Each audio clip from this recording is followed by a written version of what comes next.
உத்தரப்பிரதேசம் போல் பீகார் இருக்காது. என்ன செய்யும் பாஜக?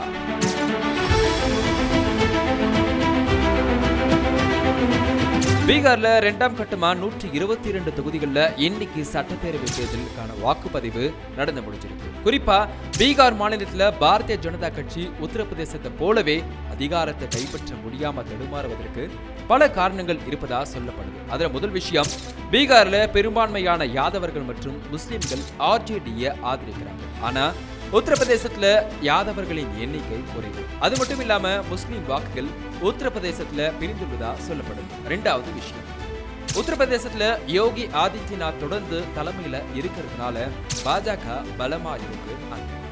பீகார்ல பிஜேபி ஐக்கிய ஜனதா தளம் உடனான உறவுகள்ல அவ்வப்பொழுது ஏற்படும் நிலையற்ற தன்மை இதெல்லாம் பலவீனத்தை ஏற்படுத்துவதா சொல்றாங்க.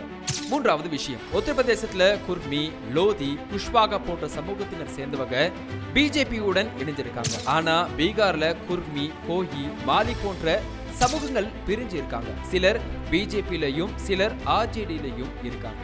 நாலாவது விஷயம், பீகார்ல விவசாயம், கல்வி, நியாயமான வாய்ப்புகள் போன்ற உள்ளூர் விஷயங்கள் தேர்தல் முடிவுகள்ல முக்கிய பங்கு வகிக்குது. உத்தரப்பிரதேசத்துல பொதுவான தேசிய பிரச்சனைகள் இருக்கு. அஞ்சாவது விஷயம், நிதிஷ்குமார் தலைமையிலான ஐக்கிய ஜனதா தளம் பிஜேபிக்கு ஆதரவு அளிக்குது. அப்படின்னாலும் அவர் பிஜேபியிடம் எப்பவுமே தனித்துவத்தை வலியுறுத்துறார். நீங்க சொல்லுங்க, பீகார்ல யாரு ஆட்சியை பிடிப்பாங்க?